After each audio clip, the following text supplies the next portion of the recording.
నమస్తే అండి తెలుగు ప్రజలకు. ఈరోజు ఒక స్పెషల్ గెస్ట్ని పిలిపించడం పిఎంఆర్ టీవీ ఛానల్కు. చాలా రోజులు అవుతుంది. మరి ఇప్పుడున్న ప్రజాపాలన ఎట్లా ఉంది అనే దాని మీద సారు ఒక యూట్యూబ్ ఛానల్ పెట్టిండు, దృక్కోణం అని. ఎప్పటికప్పుడు సారు దృక్కోణం ఏంది, ప్రభుత్వ దృక్కోణం ఏంది, ప్రజల దృక్కోణం ఏంది అని అనేక విషయాల మీద మాట్లాడుతూ ఉన్నాడు. అసలు ఈరోజు అడుగుదాం, మరి సారు దృక్కోణం ఏంది, పాలన నిద్ర వ్యవస్థలో ఉందా, నిద్రపోతుందా పాలన, అసలు ఈ సీఎం ఉన్నాడా లేడా, సీఎం నిద్రపోతుండా, చెత్త పాలన అని చెప్పేసి దృక్కోణం యూట్యూబ్ ఛానల్ ద్వారా కాంగ్రెస్ నాయకుడు high court advocate Sharath Kumar sir మనతో పాటు పిఎంఆర్ టీవీ ఛానల్లో ఉన్నాడు. సార్ నమస్తే. నమస్కారం. నిద్రలో ఉందా పాలన ఏంది సార్? అట్లా కాదు సార్. ఇప్పుడు విషయం ఏంటంటే ఒక కాదు, మీరు ఏది మాట్లాడినా సెన్సేషన్ అవుతుందని తెలుసు, మీరు చూసి మాట్లాడాలి కదా. ఇప్పుడు ఎమ్మెల్సీ ఎలక్షన్ ముందు మీకు డ్యామేజ్ కాదా సార్? మీకు ఒక విషయం చెప్పన్నా, ఇక్కడ ప్రభుత్వానికి డ్యామేజా, 4 ఎమ్మెల్యేలు గెలుస్తారా ఓడతారా, ఎమ్మెల్సీ గెలుస్తారా ఓడతారా అనేది నేను చూడదు సార్. ఎంపీ ఎలక్షన్లు ఇట్లనే చేసిర్రు. మీ దెబ్బకు చేవేళ్ళు ఎగిరిపోయేటట్టుంది, కాంగ్రెస్కు మల్కాజ్గిరి ఎగిరిపోయేటట్టుంది, సికింద్రాబాద్ కూడా ఎగిరిపోయేటట్టుంది. మీరు ఎంతసేపు ఒక విషయం చెప్పారు సార్. ఇప్పుడు దినుసులు సరిగా కలపకుండా వంటవాడు ఒట్టిగా గరిటె తిప్పితే వంట రుచికరంగా తయారవుతుందా? అవుతుందా? చెప్పండి దయచేసి. మీరు అసలు ఏం మాట్లాడుతున్నారు? నేను అనేది ఏంటంటే, మీ పార్టీ మీ ఇష్టం. నా పార్టీ లేదు, ప్రజల పార్టీ కాదు. సంపుతారా సాదుకుంటారా సార్? అట్లా కాదు సార్, ఇది ప్రజల పార్టీ సార్. ప్రజానాయకులు ప్రజల నోట్లో నాలుకలాగా ఉండాలి విన్నారా? ప్రజానాయకులు మేమే బాసులము, మా వల్లనే అంత జరుగుతుంది, రేపటి సూర్యోదయం మా వల్లే జరుగుతుంది అనేటువంటి అహంభావంలో పోయినప్పుడే పాలనను కొంత గాడిలో పెట్టడానికి ఎవరో ఒక్కొక్కళ్ళు పనిచేయాలి. మీకు ఒక ఫేమస్ సేయింగ్ ఉంది sir. One of the founders of American republic Thomas Jefferson అని, ఆయన ఒక విషయం చెప్పినాడు, occasional rebellion is good for democracy అని. అంటే ఈ వ్యవస్థలోనే కొంతమంది అప్పుడప్పుడు వ్యవస్థ గాడి తప్పుతున్నప్పుడు, వ్యవస్థలో అన్యాయాలు అక్రమాలు జరుగుతున్నప్పుడు వేలెత్తి చూపెట్టాలా, అట్లాంటి వాళ్ళే కరదీపికలు, వాళ్ళ వల్లే ప్రజాస్వామ్యం మనగలుగుతుంది అని రోజు నిత్య నూతనంగా భజనలు చేయడం, స్తోత్రాలు చేయడం, ఇది పార్టీ క్రమశిక్షణకి ఏ రకమైన నిదర్శనం కాదు సార్. మేము ఎన్నడైనా విమర్శ చేస్తే ఎంత కడుపు కోత అనిపిస్తుంది సార్. బాధ అవుతుందా లోపల? కాదా? కాకుంటే ఏది చెప్తా. ఇప్పుడు మీ ముందే ఒక ఫోన్ వచ్చింది కదా, శేఖర్ ఏం మాట్లాడినాడు, ఏం చెప్పినాడు, ఏ రకంగా ఉంది పరిస్థితి అని చెప్పినాడు. మొత్తం అకాల వర్షాలకి పంటలన్నీ సర్వనాశనమైంది. మొత్తం కళ్ళాలకు తీసుకొచ్చిన ధాన్యము తడిసి ముద్దయింది, అక్కడక్కడ మొలకలెత్తినాయి. అక్కడ పోతే నెల రోజులు మీకు లారీలు దించుకోకుండా రైతులను మోసం చేస్తుంటే ఏడ ప్రభుత్వం?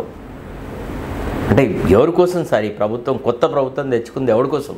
అంటే 4 మంత్రులు అవ్వడానికి, ఒక ముఖ్యమంత్రి ఏర్పడడానికి, కొంతమందికి పారాఫెర్నీలియా, కొంతమందికి ప్రోటోకాల్ కోసమా ప్రభుత్వం అట్లా ఉందా? మీరే లేకుండా సార్ ప్రతిరోజు రైతులతో మాట్లాడతారు. ఇప్పుడు మీరు చెన్నూరులో పోతున్నారు ఎక్కువ, ఈ మధ్య 50% టైం అక్కడనే స్పెండ్ చేస్తున్నాను. అక్కడి ప్రజల మాటే నేను చెప్పినాను. ఎక్కడ, ఏ ఊరి, ఒక్క ఊరి పేరు చెప్పండి. జైపూర్లో చూసినాను, భీమారంలో చూసినాను, కిష్టంపేటలో చూసినాను, రకరకాల ప్రదేశాలలో కూడా నేను ఆ వడ్ల కళ్ళాలకు వెళ్ళినాను. కావాలంటే మీరు రమ్యని అడిగాడు చెప్తుంది. మేము పోయినాము అక్కడ 2 కిలోలు 3 కిలోలు అదనంగా వడ్లను బస్తాలలో పెట్టుకోవడము, తర్వాత వాళ్ళని ఈ కళ్ళాలను మెయింటైన్ చేస్తున్న వాళ్ళకి మిల్లర్లతో కుమ్ముకై నువ్వు ఎక్కువ తీసుకువస్తే తప్ప మీ తడిసిన ధాన్యము ఈ తడి ఉన్నాయి కాబట్టి మీరు ఎక్కువ వస్తేనే తీసుకుంటామని వాళ్ళు అనడము, ఇదంతా ఎన్ని జరుగుతున్నాయి సార్ ఈ అరాచకాలు? ఇక్కడే ఏం జరుగుతున్నాయి? రైతులు ఏం చెప్పి మీరు మీ మాటలు చెప్పకండి. మీరు కిష్టారం పోయిన ఉన్నారు, కిష్టాపూర్ పోయినారు, భీమారం పోయారు, జైపూర్ పోయారు, ఇంకా కొన్ని విలేజ్లు పోయారు. ఎగ్జాక్ట్లీ రైతులు ఏం చెప్పారు అది చెప్పండి. రైతులు అదే అంటున్నారు సార్. ఏమని అసలు మమ్మల్ని గాలికి వదిలెట్టినారు, ఎన్నికలలో ఓట్లు వేయించుకున్నారు, మీరు ఈ మధ్య రావడం భాషగా మాట్లాడిరా పూర్తిగా సార్. అంటే ఏ లాంగ్వేజ్ లో మాట్లాడితే ఎట్లా? వాళ్ళ భాషలో మాట్లాడుతుంది సార్. ఇక అయిపోయింది ఆ కథ, ఇక ఓట్లయినాక ఇక మమ్మల్ని పట్టించుకునేటోడు ఎవడన్నా ఉన్నాడా అన్నారా? ఇట్టే అంటారు సార్. లేకపోతే ఏం అవసరం ఉంది? మా ప్రభుత్వాన్ని నేనెందుకు విమర్శించాలి? నేనేమన్నా ఎవరికన్నా పెయిడ్ ఆర్టిస్ట్నా, లేకపోతే నేనేమన్నా ఎవరితోనైనా నాకు శత్రుత్వం? అంటే ఇప్పుడు ఏం కావాలంటే మరి రైతులకు సకాలంలో కూడా వాళ్ళ సమస్యలు పరిష్కరించబడాలి సార్. మొన్న ఏంటంటే ఈ వడ్లకు సంబంధించిన వ్యవహారాలలో నేను మాట్లాడిన. తర్వాత రెండోది ఏంటి అంటే ఇప్పుడు ఏదైతే మనము రైతు రుణమాఫీ చేస్తా అన్నామో అది ఆగస్ట్ 15 వరకు చేస్తామని అన్నాము. తర్వాత రెండోది ఏంటి అంటే ఇప్పుడు ఈ రైతు భరోసా అసలు ఈసారి ఇస్తారా ఇయ్యరా, అంటే ఓన్లీ రుణమాఫీతోనే రైతు భరోసా సంగతి పక్కకు నెట్టేస్తారా, దానికే లక్షల కోట్ల రూపాయలు అవసరమని అనుకున్నప్పుడు దానికోసమే నిధుల సమీకరణలో ప్రభుత్వం కృషి చేస్తుంది, ప్రభుత్వం చాలా తంటాలు పడుతుంది అన్న దశలో కూడా కొన్ని పత్రికలలో అక్కడిక్కడ కొన్ని రకాలైన అనుమానాలు వ్యక్తం చేస్తే ప్రజల్లో కొంత అనిశ్చిత పరిస్థితి ఏర్పడింది. అసలు ఈసారి రైతు భరోసా ఇస్తారయ్యారు. సో దాని మీద నేను ఒక ప్రోగ్రాం చేసినాను, గాఢ నిద్రలో ప్రభుత్వం చిత్తశుద్ధి లేని ముఖ్యమంత్రి అని ఒక ఇచ్చేసిన. అది చిత్తశుద్ధి లేదా మరి నాకు అనిపించింది, నేను చేసినాను సార్. దానితో కొంత చలనం వచ్చేసింది ఈనాడు. అసలు ఇమీడియట్గా సీఎం నిన్న ఒక రివ్యూ మీటింగ్లో ఆ సందర్భాన్ని వాడుకొని కొన్ని విషయాలు చెప్పినాడు. నేను అగ్రికల్చర్ మినిస్టర్తోని అంటే ప్రభుత్వానికి ఒక ప్రశ్న వేసిన, అసలు ఈసారి రైతు భరోసా ఇస్తారా ఇయ్యరా, ఏం చేస్తారు అని. నేను ఆ ప్రశ్న వేసిన తర్వాత నిన్న అగ్రికల్చర్ మినిస్టర్ గారు చాలా క్లారిటీగా ఒక ఈనాడుకి ఇచ్చిన ఇంటర్వ్యూలో కూడా ఈసారి మేము భరోసా ఇస్తాము, జూలై నుంచి రైతు భరోసా కార్యక్రమం స్టార్ట్ అయ్యింది అన్నారు. సార్ ఈ శేష జీవితం ఎందుకు సార్, కేవలం ప్రజలకు సేవ చేయడానికే తప్ప వాడిని వీడిని తిడుతున్నామా సార్, నేను ఏమైనా పరుష పదజాలం వాడినా లేదా ఇంకేదైనా చేసినా చెప్పండి, నాలో ఉన్న లోపమేంది. నేను ఏమైనా ప్రజల సమస్యలు మీలాంటి వాళ్ళు సహకరించినప్పుడు మీ ద్వారా ప్రభుత్వం దృష్టికి తీసుకుపోవడానికి అని కృషి చేసిన, అంతే కదా. నేను చేసిన తప్పేంది ఇందులో. ఇంకా ధరణి గురించి అవి ఇవన్నీ మాట్లాడుతారు కదా. అవును కరెక్ట్, ధరణి సమస్యలు ఇప్పుడు మీరు చూశారు కదా. ఇప్పుడు అది అడుగుతారా రైతులు? అరే అడుగుడు సార్. ఇప్పుడు మీకు ఒక క్వశ్చన్ చెప్పాను, ఒక ఆఫీసరు ఆయన he doesn't want to disclose his name, ఆయన నాకు పెట్టినాడుగో చూడండి మీరు, అందులో ఏం రాసినారు, అతను రాసింది ఏమని, sir MRO officers are not free sir, we have to go to CCLA for most of the cases. I'm requesting you to tell your senior Congress party team to solve the problems of part B and save generations of farmers families sir. You are the one of the channel for people sir. ఇది నేను రాయించుకున్నానా ఇప్పుడు చూడండి, officer తన పేరు కూడా రాయలేదు, నా number కనుక్కొని నాకు మెసేజ్లు పెట్టినాడు. ఇంకేమంటాడు, respected sir, good morning sir, please inform CMO to act on Dharani part B cases sir which are pending since 2015. Most of the farmers are facing problems still now including me sir. Mistake correction is a general process but it is showing as a యోజన. ఇప్పుడు వారోత్సవాలను పెట్టి త్వరితగతిన కూడా ధరణి problem solve చేస్తా అని ఒక కార్యక్రమం పెట్టినారు. ఇప్పుడు June 4th లోపల అన్ని సెటిల్ చేయాలన్న ఒక్క తహసీల్దార్ని మీరు నాకు ఇక్కడ చూపెట్టండి సార్, ఒక RDOని చూపెట్టండి, ఎక్కడన్నా కూర్చొని ధరణి ప్రాబ్లమ్స్ గురించి మాట్లాడుతున్నారు. రైతులు అడుగుతున్నారు, ఫస్ట్ రైతులు టెంట్ వేసుకొని ఎక్కడైనా ధర్నా చేస్తున్నారా? సరిగ్గా ఇంకా నయ్యం, ఇంకా రోడ్ల మీదకి వచ్చి ధర్నాలు చేయమంటారా? అంటే దానికైనా కొత్త పాలన వచ్చి 6 నెలలు కూడా కాలేదు, ఈ అసంతృప్తి సరిపోదా? ఇప్పుడు మాలాంటి నాయకులకు చెప్తే సరిపోదా? మాలాంటి కార్యకర్తలకు వాళ్ళ సమస్యలు వాళ్ళు చెప్తే సరిపోదా? ఇది ప్రభుత్వానికి అందడానికి వీల్లేదా? అంటే వాళ్ళు వచ్చి అంటే ఇప్పుడు పంజాబ్లో రైతులు చేసినట్టుగా రోడ్ల మీద కూర్చొని ధర్నాలు చేసేసి వంట వార్పులు చేసి ఇట్లా చేస్తేనే అప్పుడు అది నిరసన అంటారా? మీరే ఎందుకో తొందరపడుతున్నారు, బట్టగాల్చి మీదేస్తున్నారని కొందరు అంటున్నారు. అది మీ ఇష్టం, వాళ్ళ ఇష్టం. ఇంకా మరి ఆ స్తోత్రాలు అంత తొందర ఏంది? ఏం తొందర, దేనికి తొందర సార్? ఖరీఫ్కు రబీకి ఎంత తేడా సార్? రబీ అయిపోయింది, రబీ పంట నాశనమైందా? ఖరీఫ్ స్టార్ట్ అవ్వడానికి ఉందా? 1 సంవత్సరం టైం ఇవ్వండి అంటారు. 4 సంవత్సరాలు తీసుకోండి, 1 సంవత్సరం ఎందుకు? 5 సంవత్సరాల కోసం సార్ ప్రభుత్వం ఎన్నికైంది. 50 సంవత్సరాలకు కాలేదు, 10 సంవత్సరాలకు కాలేదు. ఫెవికాల్ వేసుకొని నేను కూర్చుంటా అంటే అక్కడ ప్రజలు ఉంచారు సార్. నీవు ప్రజా సమస్యల మీద చిత్తశుద్ధితో ఇమీడియట్గా స్టెప్స్ తీసుకుంటే 4 కాలాలు ప్రజలు దీవిస్తారు, ముఖ్యమంత్రి బాగుంటాడు, పరిపాలన బాగుంటుంది, మంత్రులు బాగుంటారు. నువ్వు ఏది పట్టించుకోకుండా నిర్లిప్తంగా ఉంటాడు. ఈ 2 రోజులేండి, ఆ ఆఫీసర్ని అరెస్ట్ చేయలేదు, ఈ ఆఫీసర్ని అరెస్ట్ చేయలేదు, ఈయన్ని అరెస్ట్ చేయలేదు, CBIకి అప్పలేదు, రిటైర్డ్ జడ్జితో అది అయ్యేదా పోయేదా, ఈ విషయాలు కూడా మాట్లాడతారు. అంటే ఇప్పుడు కాళేశ్వరం ప్రాజెక్ట్ ఏం చేయమంటారు? లక్షల కోట్ల ప్రజాధనం వృధా అయితే నేను చెప్పినా ఫస్ట్ ముఖ్యమంత్రిని PCC అధ్యక్షుడిగా CBIకి ఇస్తా అని చెప్పమని నేను చెప్పినా, నా సలహా మీద చెప్పినాడు. ఆయన అన్నాడు, ఆయన మాటనే ఆయన దృష్టికి తీసుకొస్తున్నాం. చూడు నీ రిటైర్డ్ జడ్జి వల్ల ఏం జరుగుతులేదు అని చెప్పినాం. లక్షల కోట్ల ప్రజాధనాన్ని దుర్వినియోగం చేసిన వాళ్ళ పట్ల మనం ఏమర్పాటుతో ఉంటే వాళ్ళని పట్టించుకోకపోతే వాటి మీద ఎంక్వైరీ జరిగితే రేపు వాడు 1,00,000 కోట్లు తింటే వీడు ఇంక ఈ ప్రభుత్వం 2 లక్షల కోట్లు తింటుంది. ప్రజలే కదా ఇందులో వెర్రి వెంగళప్పలయ్యేది. మీకు విషయం తెలుసా సార్, అంటే తెలుసో తెలియదు, కాళేశ్వరం ప్రాజెక్టుకు కట్టిన ఖర్చు మొత్తం తీరిపోయింది అప్పు, లేదంటే ఎట్లా? ఏమో మరి కేసీఆర్ చెప్పంగా విన్నా నేను అసెంబ్లీలో ఏదో మాటల్లోప్పుడు అసలు కాళేశ్వరం అప్పు మొత్తం తీరిపోయింది, ఇప్పుడు మనకు ఓన్లీ కాళేశ్వరం మెయింటెనెన్సే, అసలు ఏం కాలేదు, ఏవో 2 బుంగలు వచ్చినాయి, అమ్మ గన్ని పిల్లర్లలో పిల్లర్ కుంగిపోతే దానికి పెద్ద ఇష్యూ చేస్తున్నారు, ఇంట్లో మనం ఇల్లు కప్పుకు ఇట్లా ఇల్లు కూరుతుంటే కప్పు వేసుకోమా అట్టనే చేసుకోవాలని అన్నమాట విన్నా. దాని మీద ఇన్స్టాల్మెంట్లు కట్టేది ఉందని కొందరు చెప్తున్నారు. అవును సార్, ఇప్పుడు సింహభాగము ప్రభుత్వ ఖజానాకు వస్తున్న రాబడిలో 70% పైసలను మనము కేసీఆర్ ప్రభుత్వం చేసిన అప్పులు కట్టడానికే వాడుతున్నాం. సార్ కాళేశ్వరం ఒకటే కదా సార్, అన్ని అప్పుల కుప్ప చేసిపోయినాడు కేసీఆర్. ఒక 10 రకాలు చేస్తే exactly your right, I do realise. ఇప్పుడు ఈ ప్రభుత్వం చాలా సమస్యలు ఎదుర్కొంటున్నది, కేసీఆర్ పెండబెట్టిపోయినాడు రాష్ట్ర ఖజానా. అంత చేసిండు కదా, పబ్లిక్ లో బస్సు యాత్ర చేస్తున్నాడు, వాని కొడుకు ఏమైంది సార్, బస్సు యాత్రకు వచ్చే ఇప్పుడు కొంతకాలం తిరిగినాడు, గ్రహించినాడు, దాన్ని నాకేం ఇందులో రెస్పాన్సిబుల్ అని సార్ బీఆర్ఎస్ ఓట్లన్నీ బీజేపీకి వేసినారు కదా పార్లమెంట్ ఎన్నికల సందర్భంలో, దాదాపు బిచాణ ఎత్తేసినట్టే, ఇంకేమున్నది. కానీ ఎట్లా తిరగనిస్తారు పబ్లిక్ కానీ సార్? ఇప్పుడు ప్రజాస్వామ్యంలో తిరగనిస్తారు సార్. ఒక దశలో ఒక ఫీలింగ్ ఏముంటుందంటే 14 సంవత్సరాలు కొట్లాడినాడు, తెలంగాణ రాష్ట్రం ఏర్పడడానికి చాలామంది రాజకీయ శక్తుల పునరేకీకరణ చేసినాడు, ఒక ఉద్యమాన్ని లీడ్ చేసినాడు, కొంత సింపతి ఉంటుంది కేసీఆర్కి, కానీ మనం కాదలేవు. సార్ అది ఎట్లన్నా కానీ ఇప్పుడు ఆ బొంగ పడ్డది కదా మేడిగడ్డ, మళ్ళీ ఒకటి అదేంది సార్ అదంతా?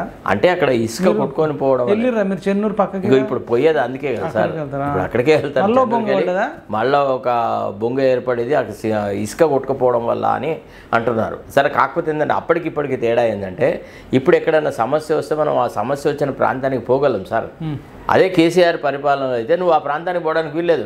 మొత్తం కాళేశ్వరం ప్రాజెక్టులో పంపులన్నీ మునిగిపోయినప్పుడు అక్కడికి పోదామంటే ఆకునూరు మురళీ సార్ని ఆగిపెట్టినారు, తీన్మార్ మల్లన్నను అక్కడికి పోకుండా చేసినాడు కేసీఆర్ ప్రభుత్వంలో, ఎవడెక్కడికి పోలేదు. అదే ఈ పిల్లర్లు ఈ పైర్స్ కూరిపోయినప్పుడు నేను శ్రీధర్ బాబు ఫస్ట్ అక్కడికి చేరుకున్నాం సార్, మేడిగడ్డ దగ్గరికి. మేము పోయి అన్నీ చూసినాం క్లియర్గా, ఎక్కడ ఏం జరిగింది ఎట్లా అని. ఇప్పుడు కొంత పారదర్శకత అయితే ఏర్పడిందిలేండి. మరి ఇప్పుడు ఎట్లా అసలు అది కాళేశ్వరంది కంటిన్యూ చేస్తారా, వదిలేస్తారా? ప్రజలకు ముఖ్యమంత్రి చెప్పాలా? అందరి బాధ్యత ఉంటుంది, మీరు బాధ్యత కూడా ఉంటుంది సార్. నేనైతే లేదా మీరు కాంగ్రెస్ కాదా, రిజైన్ చేసిరా? నా అలా కాదు, నేను రిజైన్ చేస్తాను, నా ఎందుకు రిజైన్ చేస్తాను, నాకు ఏం అవసరం ఉంది. నేను అనేది ఏంటంటే కొంత చిత్తశుద్ధి ప్రదర్శించాలా. ఇప్పుడు మనము ఎన్నికలలో గెలిచిందే ఈ 2 కారణాల వల్ల, ధరణి దురాగతాల వల్ల, ధరణితోని పేద ప్రజలను వంచిన విధానంతో రైతులందరూ ప్రజలందరూ ఒక కోపంతో కాంగ్రెస్ కోట్లు వేసినారు. కాళేశ్వరం ప్రాజెక్టు వల్ల చాలా అన్యాయం జరిగింది, అనర్థాలు, లక్షల కోట్ల అప్పులైనాయి, రాష్ట్ర ఆర్థిక వ్యవస్థ సర్వనాశనం చేసినాడు కేసీఆర్ అని కోపంతో ఓట్లు వేసినాడు. ఆ 2 సమస్యల పట్లనే మెతక వైఖరి ఉంటే ఈ ప్రభుత్వానికి కూడా అదే చెడ్డ పేరు వస్తుంది.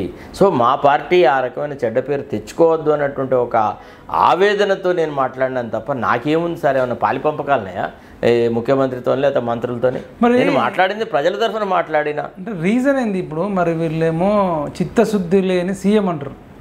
అవును సార్, నేను అన్నానంటే నేను అన్నాడు కాదు సార్, చాలామంది మా ఎమ్మెల్యేలు మంత్రులు వాళ్ళ చాటుకి ఏమంటున్నారు, నువ్వు చెప్పింది కరెక్ట్ అంటున్నారు. ఇప్పుడు మీకు అది వినిపించాలా? ఇప్పుడు వినిపించినా కదా, మరి ఇక నేనేం చేయాలి? వాళ్ళు చెప్తున్న మాట నేను చెప్తున్నాను. మా వాళ్ళు చాలామంది అసంతృప్తితో ఉన్నారు, చాలామంది బాధపడుతున్నారు. ఇంత అసంతృప్తి ఉంది, మీరు ఎమ్మెల్సీ ఎన్నికల్లో పోటీ చేసడం అవసరమా మీ పార్టీ?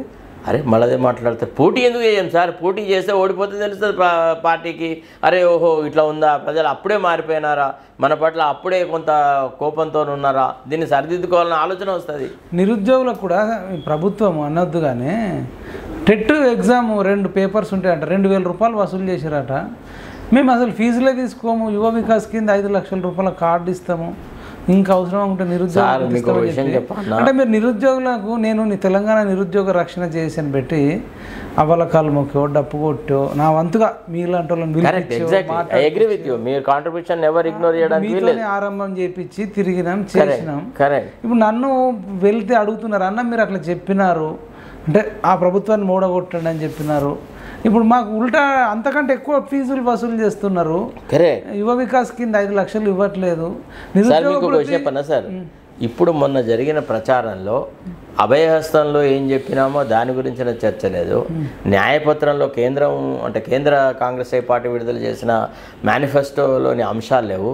ఎంతసేపు ఊకదంపుడు ఉపన్యాసాలు, ఏదో రిజర్వేషన్లు రద్దు చేస్తారని ఒక చెత్త వాదన ఒకటి తీసుకొచ్చినారు. దాని మీదనే ఎలక్షన్ క్యాంపెయిన్ అంతా జరిపినారు. అది కాకుండా మా న్యాయపత్రంలో కొన్ని బ్రహ్మాండమైన విషయాలున్నాయి. ఏంటిది? మా రాహుల్ గాంధీ గారు ఏం చెప్పినారు? ఈ అవుట్సోర్సింగ్ ఎంప్లాయ్మెంట్ని రద్దు చేస్తాము, కాంట్రాక్చువల్ ఎంప్లాయ్మెంట్ని రద్దు చేస్తాము, యువకులకు పర్మనెంట్గా ఎక్కడైతే ఉపాధి అవకాశాలు ఉన్నాయో అక్కడ పర్మనెంట్ రిక్రూట్మెంట్ చేస్తాం, మీరు చేసిన శ్రమకి గౌరవప్రదమైన జీతం వచ్చేలాగా చేస్తాం, దాదాపు 30 లక్షల ఉద్యోగాలు ఇమీడియట్గా ఫిలప్ చేస్తా అన్నారు. మేము జూలై మాసం నుంచి ప్రతి నిరుద్యోగ యువకుడికి మహిళలకు 8,500 చొప్పున ఇస్తామన్నాడు. అప్రెంటిస్ అవకాశం కల్పిస్తాం. ఇప్పుడు ఇంజనీరింగ్ గ్రాడ్యుయేట్స్ ఉన్నారు, డిప్లొమా హోల్డర్స్ ఉన్నారు, రకరకాల వాళ్ళకి ఉద్యోగం గ్యారంటీ 1 ఇయర్ వరకు వాళ్ళకి మంచి స్కిల్స్ ఇంప్రూవ్మెంట్ చేసేసి వాళ్ళను సంఘం లోపల వాళ్ళ ఉపాధి వాళ్ళు సంపాదించుకునేలాగా తీర్చిదిద్దామన్నారు. ఇట్లాంటి కార్యక్రమాలు ప్రచారం చేస్తే ఓట్లు పడతాయా, లేకపోతే కేసీఆర్ను, కేటీఆర్ను, కవితను వాడిని వీడిని తిడితే వస్తాయా? ఇప్పుడు బండి సంజయ్ని గుండు సంజయ్ అనే, అరవింద్ను గుండోడని, ఏం సార్ ఇది? ఈ పరిభాష ఎక్కడికి పోతుంది? ఇప్పుడు రాజకీయ ప్రత్యర్థులను విమర్శించాలంటే దూషించాలా? ఆ భాషకి కొంత హుందాతనం అవసరం. తొండలు ఇడుస్తా అంటున్నాడు. సరిగా అదంతా ఆ చెత్త టాపిక్, అది let us leave it sir. నేను అనేది కొన్ని విలువల కోసం కొట్లాడినా. ప్రభుత్వము అరవడం ఎక్కువ, తిట్టడం ఎక్కువ, కానీ పనిలో మాటలు కోటలు దాటుతున్నాయి సార్. నేను ఆ విషయాన్నే ప్రస్తావించి గాఢ నిద్రలో ఉంది అని నిన్న ప్రోగ్రాం చేసినాను. ఇమ్మీడియట్గా సీఎం గారు రియాక్ట్ అయినారు, మా మంత్రి రియాక్ట్ అయినారు, కొన్ని సమస్యలను సాల్వ్ చేయడానికి తమ ఉత్సాహాన్ని ప్రదర్శించినారు. జూలై నెల నుంచి రైతు భరోసా ఇస్తా అన్నారు సార్. ఇట్లా మేము ప్రశ్నలు వేయకుండా ఎవడిస్తారు సార్? సరే, రైతు భరోసా మీద వేసిర్రు, ఓకే, రైతు రుణమాఫీ మీద వేసిర్రు, వడ్ల మీద వేసిర్రు, రైతుల కోసం బాగా మాట్లాడుతారు. మరి నిరుద్యోగులకు 2 లక్షల ఉద్యోగాలు ఇస్తున్నాడు. ఇప్పుడు దాదాపు సంవత్సరం లోపల 6 నెలలు దగ్గరకు వస్తుంది. ఈ 6 నెలల్లో సరే నువ్వు 30,000 ఇచ్చిన అనుకుంటున్నాడు, సరే అనుకుందాం. 30,000 ఆయన క్రియేట్ చేసిన ఉద్యోగాలు కాదు సార్. ప్లీజ్, పరాయి వాడి బిడ్డను మనం ఎత్తుకొని తిరిగినాం అంతే. ఇవన్నీ విషయాలు మాట్లాడకండి సార్. సరే కొద్దిసేపు అనుకుందాం సార్. ఆ 30,000 నేను ఎందుకు అనుకుంటా? నాకు వాస్తవ ప్రపంచం తెలుసు. నేను ఆ ప్రభుత్వంలో కూడా పనిచేసిన సార్. నేను ఆ ప్రభుత్వ పరిపాలన చూసిన సార్. అందులో I was a part of that government. I know what has happened over there. ఇప్పుడు మేము ఓన్లీ వాళ్ళు చేసిన సెలక్షన్స్కి మేము నియామక పత్రాలు ఇచ్చిన మాట వాస్తవం. సో దాన్ని మనం చేసిన గొప్ప కృషిగా మనం అడాప్ట్ చేసుకోవడం తప్పు. అయితే మనం చిత్తశుద్ధితో యువకులకు ఉపాధి అవకాశాలు కల్పించాలా. యువకులకు, నిరుద్యోగులకు మేము నిరుద్యోగ భృతి ఇస్తా అన్నాం, దాన్ని స్టార్ట్ చేయాలి. అక్కడ there you have to show your material, you have to show that you are different from the earlier chief minister అని చూపెట్టాలి కదా. నువ్వు గణనీయమైన మార్పు ఏది లేకుండా ఉత్తగానే ఊకదంపుడు ఉపన్యాసాలు మాట్లాడితే ప్రజలు ఆహా పరిపాలన మారిందని అనుకుంటారా? కానీ మీ అందరి బాధ్యత లేదా? ఒక్క సీఎంని అనడం. అరే వాళ్ళు అదేమంటారు? ఇప్పుడు ఈ ప్రభుత్వాన్ని ఏలుతుంది సీఎంఏ సార్. మంచికి చెడ్డకు అన్నిటికీ వారే బాధ్యులు. ఆయన నేతృత్వంలోనే ఈనాడు పరిపాలన జరుగుతుంది. అంటే ఒక సీఎంఏ కాదు సార్, మరి ఇంకెవరున్నారు?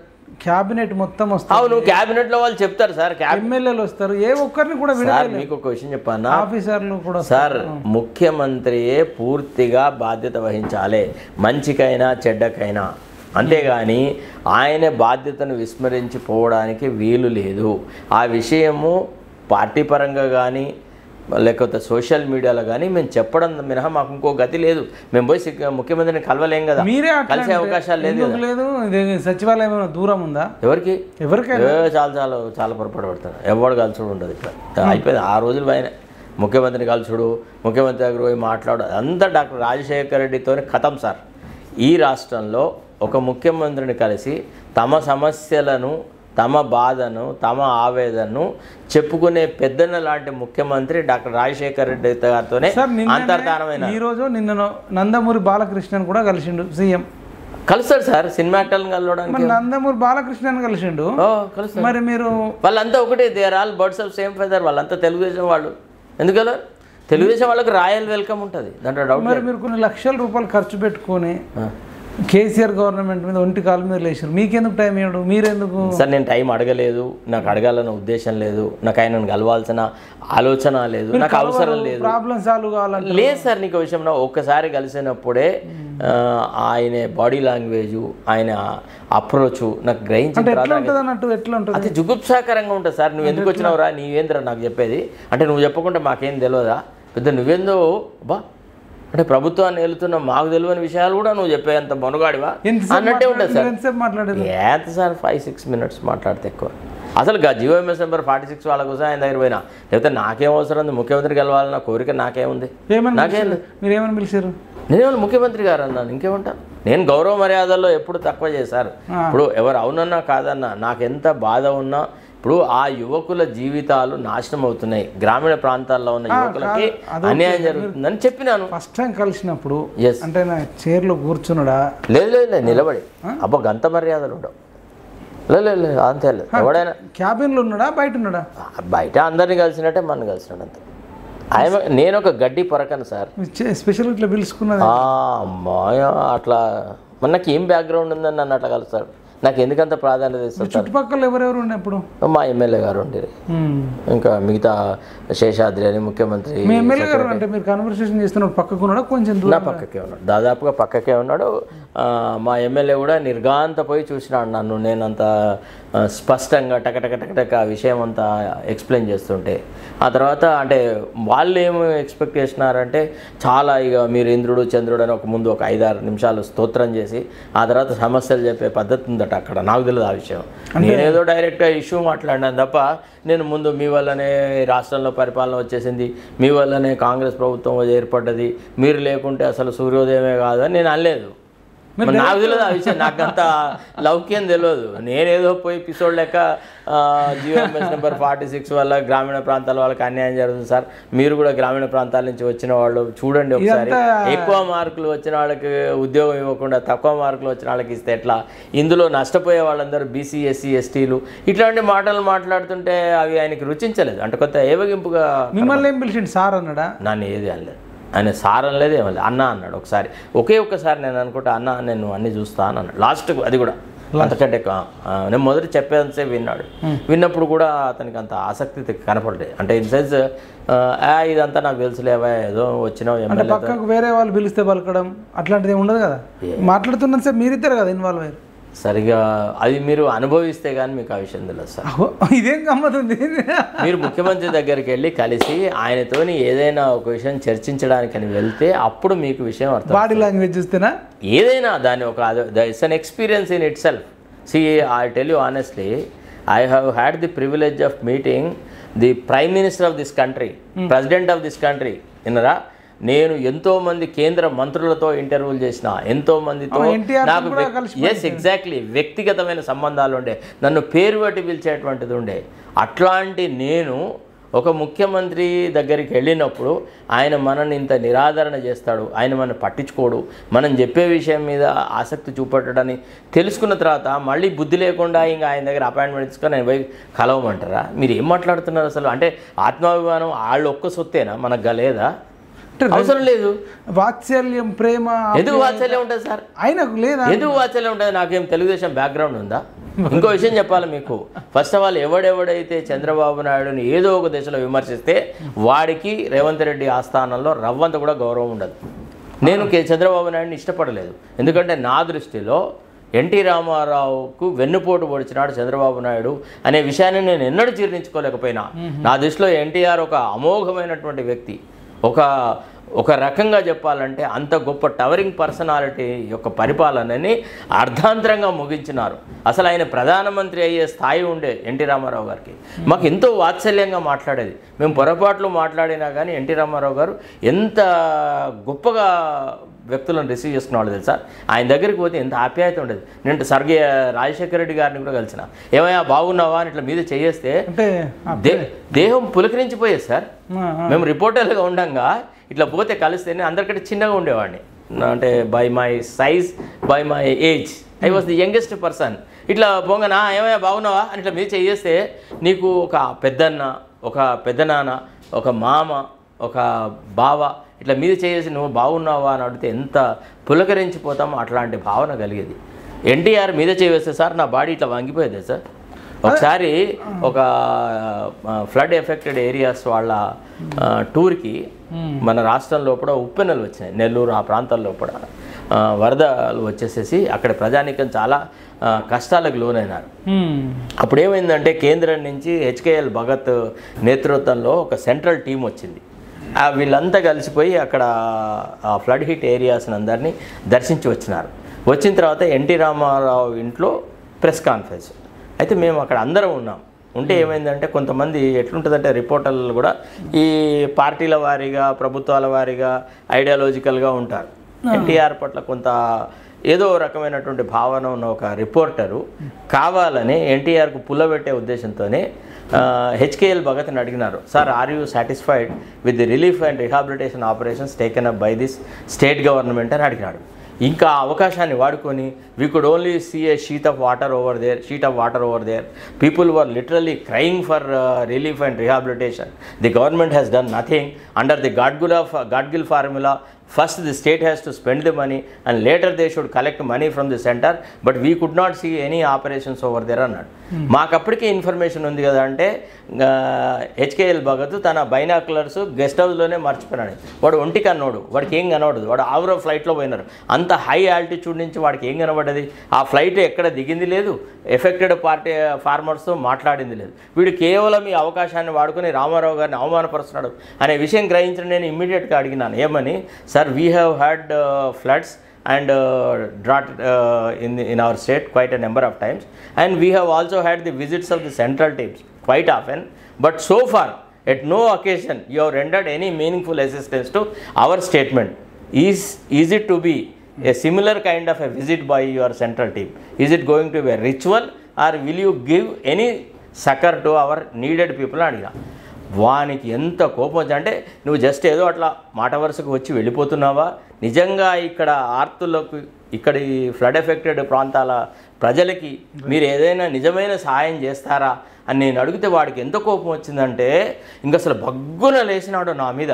లేచేసేసి ఓ అట్లా ఇట్లా అది ఇది నువ్వు నా అట్లా అదే రోజు బాగారెడ్డి గారి బర్త్డే ఉండింది. అయితే అక్కడ బాగారెడ్డి బర్త్డేకి వీళ్ళందరూ పోతుండ్రి. నేను ఈ వార్తంతా కవర్ చేసిన తర్వాత ఆఫీస్కి వెళ్ళేసేసి రిపోర్ట్ రాసిన. నా కోసమని నన్ను బాగారెడ్డి ఇంటికి రప్పించడానికి హెచ్కేఎల్ భగత్ చేయని ప్రయత్నం లేదు. నేను పోనని సపరేట్ కోరుకున్నా. అయితే ఆ ప్రెస్ కాన్ఫరెన్స్ అయిన తర్వాత రామారావు గారు నా చెయ్యి ఇట్లా నా మీద చేయేసినారు. సీనియర్ ఎన్టీ రామారావు ఎస్ ఇట్లా చెయ్యి వేసేసి, బ్రదర్ తెలుగు వాళ్ళ దీన్ని కాపాడినావు, తెలుగు వాళ్ళ పౌరుషాన్ని కాపాడినావు, తెలుగు వాళ్ళ ఆత్మాభిమానం అంటే ఏందో చూపెట్టినావు బ్రదర్. చాలా మంచి ప్రశ్న వేసినారు, మీరు కరెక్ట్ అడిగినారు. నిజంగా కూడా రామారావు గారు ఉన్నప్పుడు ఈ రాష్ట్రం కరువు కాటకాలకు లోనైనప్పుడు వరదలకు గురైనప్పుడు కేంద్రం నుంచి టీమ్స్ వచ్చేవి పోయేవి, కానీ ఎప్పుడు నయా పైసా హెల్ప్ చేసిన సందర్భాలు లేదు. రాష్ట్రం పట్ల ఒక ఎనలేని వివక్ష ప్రదర్శించేవాళ్ళు. దీన్ని ఎందుకు ఒప్పుకుంటామండి? ఆనాడు రామారావు గారి తరఫున మాట్లాడినాం. అట్లాంటి ఒక గొప్ప వ్యక్తి పరిపాలనని ఒక్క క్షణంలో తీసిపారేసినారు సార్. అందుకోసం నేను చంద్రబాబు నాయుడు పార్డన్ చేయలేదు. ఓకే నేను అనేది అంటే అంత పెద్ద ఎన్టీ రామారావు అంటే తెలంగాణ ఉమ్మడి ఆంధ్రప్రదేశ్ ఎంత చరిత్ర ఉంటే అంత భూమి ఉన్నంతకాలం, ఉమ్మడి ఆంధ్రప్రదేశ్ ఉన్నంతకాలం తెలంగాణ అందరిలో కూడా ఎన్టీ రామారావు గారు మెజారిటీ ప్రజలు మేము చాలా గొప్పగా గుర్తిస్తారు. డెఫినెట్లీ అంటే పేదల సీఎం అంటారు. అరే వాళ్ళ హృదయాలలో పర్మనెంట్ గా గూడు కట్టుకొని ఉన్నారు. రూపాయి కిలో బియ్యం ₹2 మీకు విషయం పన ఇద్దరు వ్యక్తులని తెలుగు ప్రజలు ఎన్నడూ మర్చిపోలేరు. ఒకరు ఎన్టీ రామారావు, ఇంకోతను డాక్టర్ వైఎస్ రాజశేఖర రెడ్డి. వాళ్ళ లాంటి పరిపాలన, వాళ్ళ లాంటి విశాల హృదయము, వాళ్ళ లాంటి ఒక దృక్పథము ప్రజాపాలన అంటే అట్లాంటి వ్యక్తులు మిమ్మల్ని ప్రేమతో అన్నని కాదు అందరితో మీకు ఒక అనుభవం ఉంది కాబట్టి అంటున్నా. Yes exactly. నేనే కాదు, చాలా మంది రిపోర్టర్ల పట్ల ఇదే ఆప్యాయత ఉండేది, ఇదే ప్రేమాభిమానాలు ఉండేది. అసలు జర్నలిస్టులకి ఒక రకమైనటువంటి వాళ్ళు ఏదైనా విషయం చెప్తుంటే చాలా చక్కగా పరిశీలించేవాళ్ళు. ఒకసారి తెలుగు గంగ మీద జరిగిన ముఖ్యమంత్రుల మీటింగ్కి రామారావు గారు అటెండ్ కాకుండా మీటింగ్ బైకాట్ చేసేసి ఇక్కడ ప్రెస్ కాన్ఫరెన్స్ పెడితే అది ఇది అంతా చెప్తే నేను అడిగినాను, మీకు ఒక అవకాశం దొరికినప్పుడు మీటింగ్కి అటెండ్ కాకుండా ఇక్కడ వచ్చి మీరు సణుగుతే ఏం లాభం? అక్కడెక్కడో దెబ్బలు తిన్న కుక్క ఇక్కడ వచ్చి మొరిగిన కుయ్యి అన్నట్టుంది మీ పరిస్థితి అని అన్న. ఇట్లాంటి మాటలు ఒక ముఖ్యమంత్రితో మాట్లాడగలిగే స్వేచ్ఛా స్వతంత్రాలు మాకుండే సార్. ఆనాడు రామారావు గారు ఏదైనా పొరపాటు జరిగితే చెప్తే వారు మళ్ళీ గ్రహించేది. నాకు తర్వాత తెలిసింది ఏంటంటే రామారావు గారు అనుకున్నారట, అరే పొరపాటు అయింది కదా, అసలు మనం ముఖ్యమంత్రుల మీటింగ్ అటెండ్ అయితే బాగుండు అని. అందుకే కేసీఆర్ కూడా ముఖ్యమంత్రుల మీటింగ్ బైకాట్ చేస్తే నేను అపోజ్ చేసినాను. I said no sorry, you got an opportunity to put across your point of view, you have to definitely represent it to the central government అని చెప్పినాను. అందుకే అందరూ రేవంత్ రెడ్డి ప్రధానమంత్రిని కలిసి ఆయనతోని కొంత రాష్ట్రానికి సహాయసాగుడు తప్పుపట్టినా నేను ఆయన సమర్థించినాను. ఎందుకంటే ఏదో ఒక దేశంలో ఒక ముఖ్యమంత్రి ఒక ప్రధానమంత్రిని కలవాలి, సమస్యలు చెప్పాలి, అక్కడి నుంచి సహాయం పొందాలి, ఇద్దరు కలిసి సమిష్టిగా పనిచేయాలి. రాజకీయాలు ఎప్పటికీ ప్రతి దేశంలో అవసరం లేదని కూడా దగ్గరికి వెళ్ళి చూసారు. ఎగ్జాక్ట్లీ కలిసి ఎన్నిసార్లు కలిసి ఉంటుంది? చాలా సార్లు సార్, లెక్కలేని సార్లు సార్. భోజనం చేసిన కలిసి భోజనం చేసాం, చాలా జరిగినాయి. ఎందుకు ఇప్పుడు అదేందుకు ఆ టాపిక్ ఎందుకు అడుగుతున్నా అంటే సార్ ఎట్లా అంటే సరే ఇప్పుడు నేను అనేది అంటే సార్ కొన్ని గుణాలలో KCR is totally different from these ordinary politicians. Ordinary politicians అంటే ఎప్పుడు రాజకీయాలు చేసే వాళ్ళతో కేసీఆర్ యొక్క విజన్ చాలా డిఫరెంట్గా ఉంటుంది. కేసీఆర్ యొక్క అప్రోచ్ వేరు ఉంటుంది. సరే ఒక విషయం సార్, విజన్ ఏమని ఉండని ఇంకేదేమని ఉండని అది పక్కన పెడితే వ్యక్తుల పట్ల వ్యక్తులు కలిసినప్పుడు సంస్కారం అనేది ఒకటి ఉంటుంది, తర్వాత మానవత్వం అంటే హ్యూమన్ కనీసం పబ్లిక్ రిలేషన్ అంటారు కదా. ఒక విషయం చెప్పన్నా మీకు అప్రోచ్, ఒక విషయం చెప్పన్నా, కేసీఆర్ తనంటూ ఎవరన్నా కలవాలనుకుంటే మాత్రం మర్యాదలలో ఏ రకమైన లోటు జరగదు. చాలా ఆప్యాయతతో ప్రేమతో పలకరిస్తాడు, మాట్లాడతాడు. మాట్లాడుతున్నంతసేపు మీతో మాట్లాడుతున్నాడు కేసీఆర్ అని అంటే మీలో ఒక సాటిస్ఫాక్షన్ ఉంటుంది. అరే నా మాట పూర్తిగా వింటున్నాడు, నా పట్ల ఏ రకమైన నిర్లక్ష్య భావన లేదు. అఫ్కోర్స్ మీతో అగ్రీ అవ్వచ్చు, అగ్రీ కాకపోవచ్చు. మీరు చెప్తున్నాడు వకీల్ సాబ్ నువ్వు మీరు చెప్పే తప్పు అని అనొచ్చు కాక. అంటే చంద్రబాబు నాయుడుకి సంబంధించిన ఒక కేసు ఇక్కడ హైకోర్టులో ఆర్గ్యుమెంట్స్ జరుగుతున్నప్పుడు మీ అభిప్రాయం ఏంది, ఏం చేస్తారు హైకోర్టు అని అడిగినాడు. లేదు సార్ మోసబావాలి కొట్టేస్తాడేమో అన్న. మీకేం తెలియదండి, అది ఎలా చేస్తాడు చూడండి, చంద్రబాబు నాయుడు గెలుస్తాడని చెప్పినాడు. అన్నట్టుగానే జరిగింది. మీతో అన్నాడా? ఇదే మాట అన్నాడు. అన్నట్టుగానే ఆయన చెప్పినట్టుగానే హైకోర్టు తీర్పు వచ్చేసింది. That is his wisdom, that is his knowledge, ఆయన ఎక్స్పీరియన్స్. ఆయన కొన్ని విషయాల మీద పర్ఫెక్ట్ ఇది చేస్తాడు. సార్ కేసీఆర్ని చెడగొట్టినారు సార్ ఈ వంది మాగదులు అంతా కలిసి. కొంచెం మంచోడే. I give him 50% marks. In my view, he is a good politician. He knows what to do, what not to do. ఈ చెడగొట్టకపోతే కొంచెం మంచిగా ఉంటుండే, బాగుండేది. మొట్టమొదటిసారి కేసీఆర్ పరిపాలనలో ఏం జరిగింది, 4-5 years మొట్టమొదటి ఫస్ట్ టర్మ్ ఆఫ్ ది గవర్నమెంట్లో ఎనలేని కార్యక్రమాలు జరిగినాయి. ఇవాళ రైతు బంధు అనేటువంటి ఒక ప్రోగ్రామ్ని కేసీఆర్ యొక్క మానస పుత్రికనేనా, రైతులకు ఇన్పుట్ సబ్సిడీ ఇవ్వాలన్నది. ఓకే సార్, అవన్నీ మాట్లాడు. ఇప్పుడు సీఎం అంటే మాజీ సీఎం కేసీఆర్ 50% మార్క్స్ ఇచ్చారు అవుట్ ఆఫ్ 100. కరెక్ట్. ఇప్పుడున్న సీఎం రేవంత్ రెడ్డికి ఎన్ని మార్క్స్? ఇప్పుడు 6 నెలలు అయింది, 4 రోజులు అయినాక ఉన్నంతలో చెప్పండి సార్. ఇప్పుడు నేనేం చెప్పను, ఎందుకంటే నిన్న నుంచి కొద్దిగా పరిపాలనలో మార్పులు తీసుకొస్తున్నట్టుగా కొన్ని మాటలు మాట్లాడారు. నేను అనేది ఏంటంటే రూలింగ్ విషయం పక్కన పెట్టండి సార్, రూలింగ్ డిసిషన్స్ అవన్నీ పక్కన, అప్రోచ్ ఆఫ్ అంటే ఎవరన్నా వెళ్తే వాళ్ళ పట్ల వే ఆఫ్ రిసీవింగ్ అంటారు కదా, కోరిక. There is no comparison between KCR and Revanth Reddy. ఆ విషయంలో మాత్రం కేసీఆర్ లాంటి ఆ వినమ్రత కానీ, ఆ రిసెప్షన్ కానీ, ఆ ప్రేమ కానీ, ఆ ఆప్యాయత కానీ ఉండదు. ఇక్కడ కేవలం పొడి పొడి మాటలే ఉంటాయి.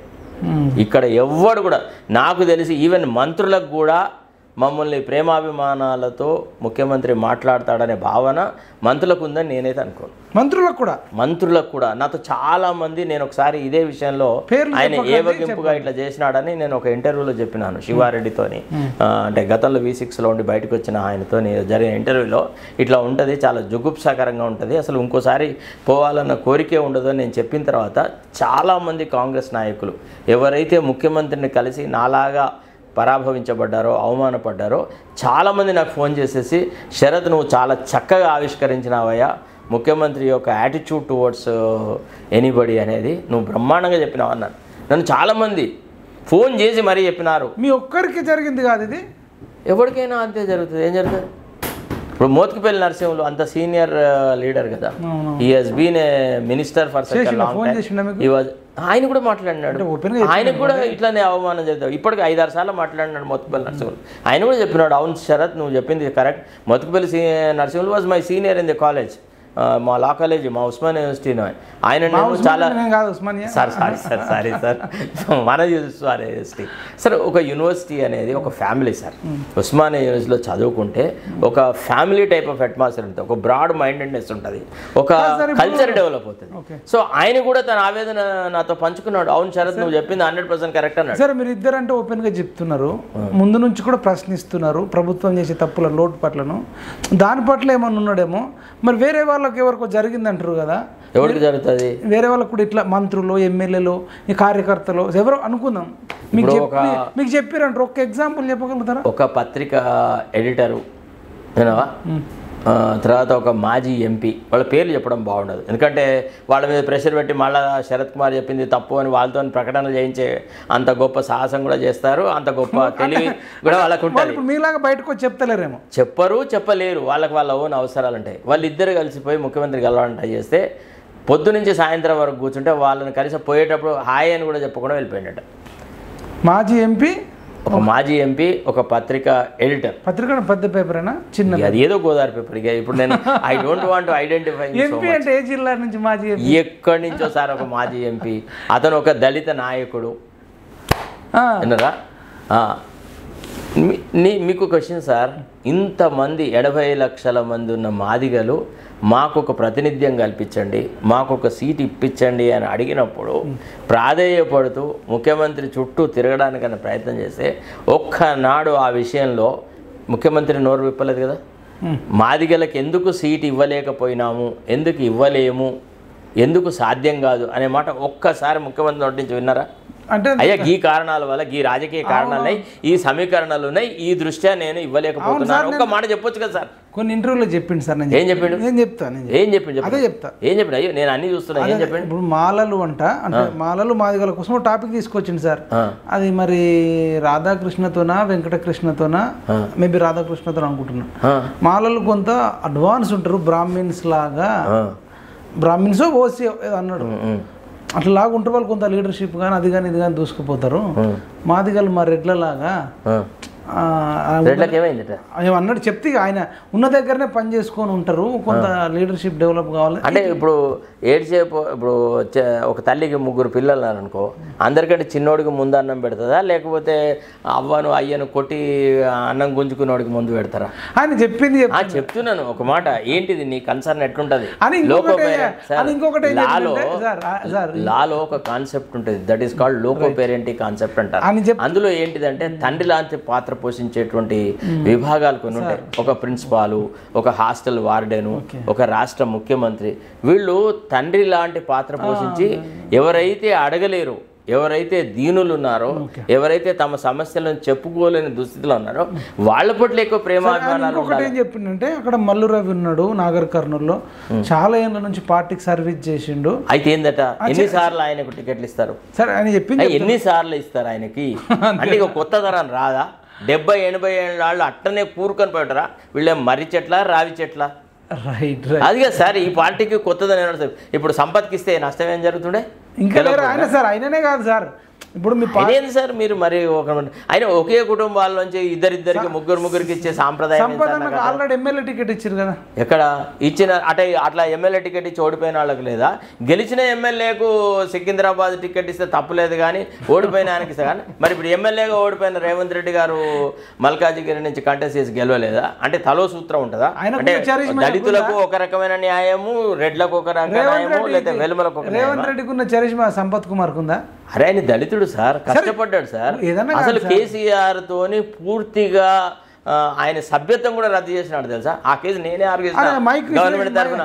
ఎగ్జాక్ట్లీ కోమటిరెడ్డి వెంకటరెడ్డి అండ్ సంపత్ కుమార్ వీళ్ళ కేసులో నేనే అపేర్ అయినా. అప్పుడు కోమటిరెడ్డి వెంకటరెడ్డి మైక్ ఇసిరేసినా ఏవో కారణాలు ఉన్నాయి. వాళ్ళు ఇప్పుడు నాకు సపోర్ట్ చేసినందుకు వీళ్ళిద్దరిని కలిసి తీసి పారేసిండు వాళ్ళ ఇద్దరు సభ్యత. సార్ ఒక్క విషయం చెప్పనా, ఈ చేతికున్న అన్ని వేళ్ళు సమంగా లేవు సార్. కాంగ్రెస్ పార్టీ యొక్క చరిత్ర ఏంటంటే దళితులు, బీసీలు, మైనారిటీల పట్ల ఒక అవ్యాజ్యమైన ప్రేమ ఉంటుంది. అందరినీ కలుపుకొని పోయేటువంటి నాయకత్వం కాంగ్రెస్ లో ఉంటది. అంతేగాని నువ్వు అడగలేదు కాబట్టి నేను నీకు పెట్టలేదు అనేటువంటి ధోరణి ఉండదు. వద్దాం సార్, అంటే ఏమనుకోద్దు, ఇదే ప్రశ్న బాగా అడుగుతున్నానే. చాలా మందికి తెలుసుకోవాలని ఉంటుంది, చాలా మంది కలవాలనుకునే వాళ్ళు కూడా ఉంటారు కాబట్టి. ఇంకా మీరు చాలా మందితో కలిసి మాట్లాడుంటారు, సీఎంను కలిసిన వాళ్ళు. చాలా మంది అంటే మీరు చాలా మంది నాకు చెప్పారు అంటారు. ఏం చెప్పి ఉంటారు సార్ అది? అంటే ఏం చెప్పినా అక్కడికి పోవడం వేస్ట్ అంటారు. అక్కడ ఒక రకమైన వాతావరణం ఉంటుంది. ఆడికి పోయి ఏదో పెద్ద రిప్రజెంట్ చేసేసి నువ్వేదో ప్రజల తరఫున మాట్లాడుతున్నావు అనేటువంటి ఆలోచన ఏముండదు. ఫస్ట్ ఆఫ్ ఆల్ నువ్వు ముందు ఈ చిన్న చిన్న చిల్లర దేవుళ్ళని ప్రార్థనలు చేసుకుంటే పోవాలా. ఆయన ముఖ్యమంత్రి సలహాదారులను వాళ్ళని కాళ్ళలో వీళ్ళ పట్టుకుంటుంటే స్టెప్ లెక్కనా? అయ్యే అంతే, నేను చెప్తున్నాను కదా, వెంకటేశ్వరుని ద్వారాల లెక్క బతిలాడుతుండగా ఎన్నడో ఓ రోజు నీకు ఒక అవకాశం దొరికితే ఆనాడో 2 నిమిషాలు నీ కేటాయిస్తే సరిపోతుంది. అప్పుడు కూడా పెద్దగా ఏదో నీకేం అవకాశం ఉంటుంది. ఎందుకయ్యా నీవు అనవసరంగా నీ గౌరవం నువ్వు కాపాడుకోకుండా నువ్వు ఆడికెందుకు పోతాడు అంటే, లేదు సార్ నాకు ఆల్రెడీ ఆ మెసేజ్ వచ్చేసింది, నేను పోయి మళ్ళీ ప్రయత్నం చేసే ఆలోచనలు లేను సార్, నేను ఎన్నడూ కలవా, నేను నా జీవితకాలంలో మళ్ళీ ఇంకోసారి ఆయన దగ్గరికి పోయే ప్రసక్తే లేదు అని చెప్పి నేను క్లియర్గా చెప్పిన. ఒక ఆయన నాతో అన్నాడు, నువ్వు ఎందుకు పోతావాడా, నీ గౌరవాన్ని భంగం పరుచుకునేటట్టు, నువ్వే కదా అసలు ఎవడు పోవద్దా ఆయన దగ్గరికి అన్నాడు కదా, ఎవడం పోవద్దా ఆడి దగ్గరికి అన్నాడు. మరి ఇది ఇట్లా స్ప్రెడ్ అవుతుంది బాగా. అదే కానీ ఏం చేస్తారు, నాకు చాలామంది చెప్పిర్రు, అంటే వాళ్ళు బంజారా బిడ్డలు, ఉస్మాన్ యూనివర్సిటీకి సంబంధించిన వాళ్ళు, వాళ్ళ ఊరు సైడే. అన్న మేము పోయినాము, వాళ్ళకు బంజారా వాళ్ళు అంటే పెద్దగా ఆయనకు ఇష్టం ఉండదేమో, అసలు చాలా దారుణంగా చూస్తాడు, అసలు మళ్ళీ ఒకసారి పోవద్దు అనిపిస్తుంది అని నాకు చెప్పారు. వాళ్ళు చెప్పింది సరే, ఎవడైనా అదే అభిప్రాయం ఉంటాడు సార్. ఇప్పుడు ఒక విషయం చెప్పన్నా, ఇప్పుడు ఇది బాటిల్ సార్, దీన్ని ఎవడు ముట్టుకున్నా బాటిల్ అని అంటారా, దీన్ని కూజా లేకపోతే కుండ అంటారా, ఎవరికైనా అదే అభిప్రాయం ఉంటుంది. ఆయన ఏవగింపు, ఆయన పద్ధతి, ఆయన ఆలోచన సరళి, ఆయన వ్యక్తులను చూసే విధానంగానే ఆడికి వెంటనే గుండె జల్లుమని అరే అటు సైడ్ పోవద్దు అని చెప్తున్నారు ఒక 2-3 సార్. టు పుట్ ఇట్ అంటే నేను నా యూనివర్సిటీ డేస్కి కనుక పోతే ఈ రకమైన అప్రోచ్ని మేము ఏమందామంటే, మా కమ్యూనిస్టు సోదరులు, మా కమ్యూనిస్టు భావజాలం గల వాళ్ళు మేము ఏమనుకుందాం అంటే, అంత ఫ్యూడల్ నడర్ పోయా అనుకుందాం. ఫ్యూడలిస్టిక్ అప్రోచ్ అనిపించింది. మీరు ఒక 5-6 సీఎంలను చూసింటారు ఇప్పటికి చాలా మంది. అంటే నేను రైట్ ఫ్రమ్ డాక్టర్ చెన్నారెడ్డి నుంచి చెన్నారెడ్డి గారిని చూసినాను, ఎన్ జనార్దన్ రెడ్డి గారిని చూసినాను, తర్వాత ఎన్టీ రామారావుని చూసినాను, వైఎస్ రాజశేఖర రెడ్డిని చూసినాను, కిరణ్ కుమార్ రెడ్డి రోషయ్య కిరణ్ కుమార్ రెడ్డి రోషయ్యలని నేను చాలా చిన్న స్టేజ్లో వచ్చిన. రోషయ్య గారిని మంత్రిగా నాకు తెలుసు, వారు ట్రాన్స్పోర్ట్ మినిస్టర్గా ఉండగా చెన్నారెడ్డి దగ్గర, అట్లా నాకు చాలా ఆప్యాయత ఉండే. ఒకసారి రోషయ్య గారికి సంబంధించిన ఒక ఇన్సిడెంట్ను నేను కరెక్ట్గా రిపోర్ట్ చేస్తే రోషయ్య గారు నా మీద కోపానికి కూడా వచ్చినాడు. ఏమైందంటే మైక్ మీద చెయ్యి పెట్టేసేసి అప్పటి నాయకుడు అశోక్ గజపతి రాజును ఒక బూత్ మొదం అన్నాడు. నేను అనలేదని చెప్పేసి బుకాయించినాడు. ఆ తర్వాత ఏంటంటే తెల్లారి ఈనాడు పత్రికలో అది వచ్చింది, రోషయ్య గారు అశోక్ గజపతి రాజుని ఏమని తిట్టినాడు. అది లేదు అని చెప్పి రికార్డులు పరిశీలించాను, రికార్డులో కనబడలేదు. కనబడకుంటే అప్పటి విద్యాధర్ రావు, తర్వాత రఘుమార్ రెడ్డి అని నల్గొండ లీడర్ ఉండి నన్ను అడిగినారు, ఏమయ్యా ఆ రికార్డులు పరిశీలిస్తే అందులో ఏం లేదంటే, రికార్డు కదయా మీరు పోయి రికార్డు వినండి, ఆయన దాని మీద చెయ్యి పెట్టి చెప్పినాడు అని అంటే మళ్ళీ పోయి విన్నారు. వింటే ఆయన తిట్టిన తిట్టు వినొచ్చింది. సభలో వచ్చి క్షమాపణ చెప్పినాడు రోషయ్య గారు. రైట్.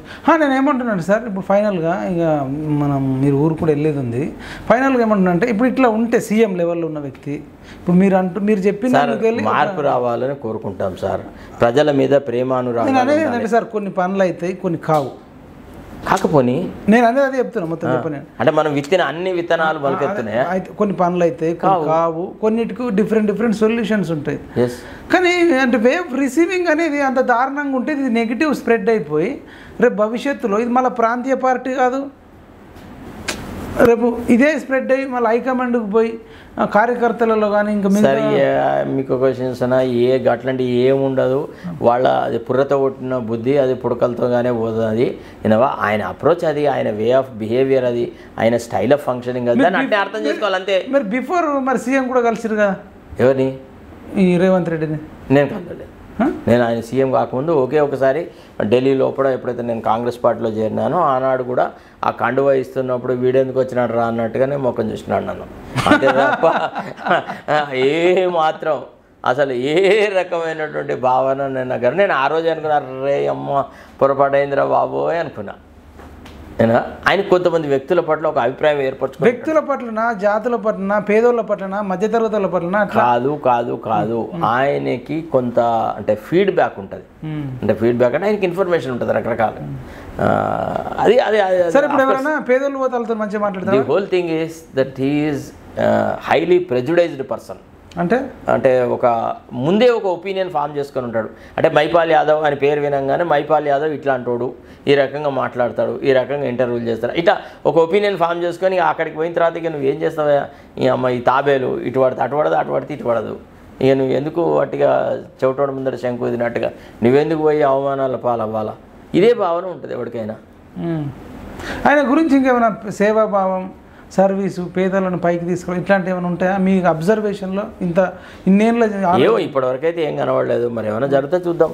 ఎప్పుడన్నా అంటే బాధ కలుగుతుందా పేదలు? ఇప్పుడు మీరు వరదలు వచ్చినాయి రైతులకు, ఏమైనా కన్నీళ్ళు వచ్చి అయ్యో రైతులకు ఇట్లా అయింది, ఇట్లాంటి బాధ ఏమైనా ఉంటుందా? నేనైతే అట్లాంటిది ఏం చూడలేదు. అంటే ఇప్పుడు అట్లాంటి సందర్భం రాలేదు సార్ ఇంతవరకు. ఆయనే రాష్ట్రంలో కరువు కాటకాలు వచ్చినప్పుడు ప్రజల సమస్యలు, విపరీతమైన ఎండల వల్ల కొన్ని పొలాలు ఎండిపోయినాయి. సరే కారణం ఏదైనా కావచ్చు. మనకు జనరల్గా మనకు తెలిసిన వాళ్ళకి ఏదైనా అవుతుంటే మనకు ఒక్కసారి గుండె జివ్వమంటది, అయ్యో ఇంత కష్టం. అదిగే సార్ ఇప్పుడు అకాల వర్షాలతోనే రైతులు ఇంత నష్టపోయినారు, ఇన్ని రకాలుగా పీడనకు గురైనాడు. ఏడు ముఖ్యమంత్రి పర్యటన అదే మరి ఎక్కడ కూడా పోలేగా, మీరేమో అయింది అంటున్నారు. ఎవరు మీరేమో నష్టం ఇప్పుడు చెప్పినాడు కదా, ఏదో 4వ తారీఖు తర్వాత కోడ్ అయిపోయిన తర్వాత అన్ని ప్రాంతాలలో ఆకస్మికమైన పర్యటనలు చేస్తా, అన్ని విషయాలు కనుక్కుంటా అని అన్నాడు. కాబట్టి వెయిట్ చేద్దాం, మేబీ కోడ్ వల్లనే తిరగలేకపోయినాడేమో. సార్ ఎప్పుడు కూడా కావాలనే ముఖ్యమంత్రి మీద నెగటివ్గా మాట్లాడే ఉద్దేశం నాకు లేదు సార్, అన్నారా లేదా? అయితే ఏది కరెక్టో అదే మాట్లాడతాను. I'm not expecting anything, so I don't have to play his card. నేను అదే అనట్లేదు సార్, మీరు చెప్పింది ఒకటి ఇక్కడ ఇంట్రెస్టింగ్. ఎలక్షన్ కోడ్కు ఎమ్మెల్సీ ఎలక్షన్ అంటారు కదా, ఎమ్మెల్సీ ఎలక్షన్ లేదంటే ఎంపీ ఎలక్షన్ అన్నాడు, ఎమ్మెల్సీ ఎలక్షన్స్ ఉంది.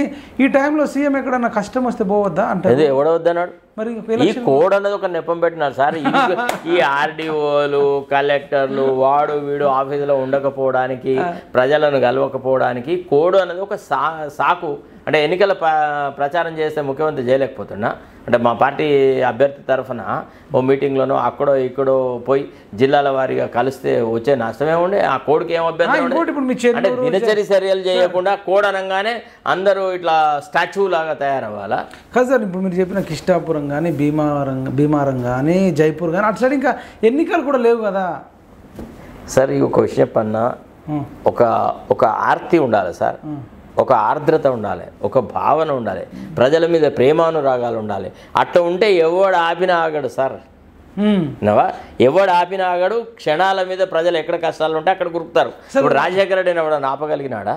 ఎన్టీ రామారావుని ఎవడన్నా ఆపగలిగినాడా? ఎక్కడైనా సమస్య వదిలి అక్కడ గద్దలాగా వాళ్ళదురు అక్కడ పోయి మాట్లాడి ఆ ప్రజలతో మాట్లాడుదురు. ఏదన్నా ఉంటే చలో ఏదే డూ దిస్ డూ దట్ అని అంటుంటే నేను చూస్తుంటే ఐయూసీ రాజశేఖర రెడ్డి. అట్లా అంటే మొన్నటి దాకా ఎమ్మెల్యే ఎలక్షన్లు, తర్వాత ఎంపీ ఎలక్షన్లు, ఇప్పుడేమో ఎమ్మెల్సీ, రేపేమో స్థానిక సంస్థలు. అట్లాంటి ఎప్పుడు మళ్ళీ వచ్చి జిహెచ్ఎంసీ వస్తాయి, ఎప్పుడు ఎన్నికలు కూడా ఉంటాయి. అప్పుడు మేము సీఎంలు పనిచేయొద్దు. నాకు అసలు విచిత్రవంతం సార్. మీకు స్థానికల ఎన్నికల విషయంలో కూడా నేను నా అభిప్రాయాలు చాలా ఖరాఖండితంగా చెప్పినాను. కుల జనగణన జరిగే వరకు, బీసీల సంఖ్య ఎంత ఉందో నిర్ధారణ జరిగే వరకు ఈ లోకల్ బాడీ ఎన్నికలు జరపద్దు. అట్లా కనుక జరిపితే, అవి ఏవి చేయకుండా జరిపితే బీసీ, ఎస్సీ, ఎస్టీలకు, ముఖ్యంగా మోస్ట్ బ్యాక్వర్డ్ కమ్యూనిటీస్కి చాలా అన్యాయం జరుగుతుంది అని మొట్టమొదటి మాట్లాడిన వ్యక్తి నేను. నాకు, పృథ్వీకి, తర్వాత ఇంకొక వ్యక్తికి, మేము ముగ్గురము యుఎస్లో ఉన్న ఒక వ్యక్తితో మాట్లాడుతుంటే మాటల సందర్భంలో సార్ అది ఇది అనే విషయాలు అడిగితే నేను పృథ్వీతో చెప్పిన, పృథ్వీ ఒక పెద్ద కుట్ర జరుగుతుంది, ఈ కుల జనగణన జరగకుండానే ఎమ్మెల్యే మన ఈ లోకల్ బాడీస్కి ఎలక్షన్స్ పెట్టే ఆలోచనలు ఉన్నారు, దీన్ని మనం అందరం అపోజ్ చేయాలబ్బా, ఇది చాలా ఇంజస్టిస్ జరుగుతుంది బీసీల కంటే. అబ్బా సార్ ఎంత కరెక్ట్గా చెప్పినాడు సార్ మీరు, నేను అదే అందామనుకుంటారా, మీరు నా నోట్లో మాట గుంజుకున్నారా అన్నాడు పృథ్వీరాజ్. అంటే నేను చెప్తున్నాను, ఇప్పుడు భావ సారూప్యత అనేది ఉంటుందండి. నేను ముందుగా అనుకున్నానా ఈ ఆలోచన, ఆయనకు ముందు పుట్టిందా అనేది కాదు. ఒకే రకమైనటువంటి భావాలు కలిగిన వాళ్ళు, ఒక ఐడియాలజీలో ఉన్నవాళ్ళు, ఒక రకమైనటువంటి సాంఘికమైన పరిస్థితులు ఎదుర్కొన్న వాళ్ళకి కొంత భావ సారూప్యత ఉంటుంది.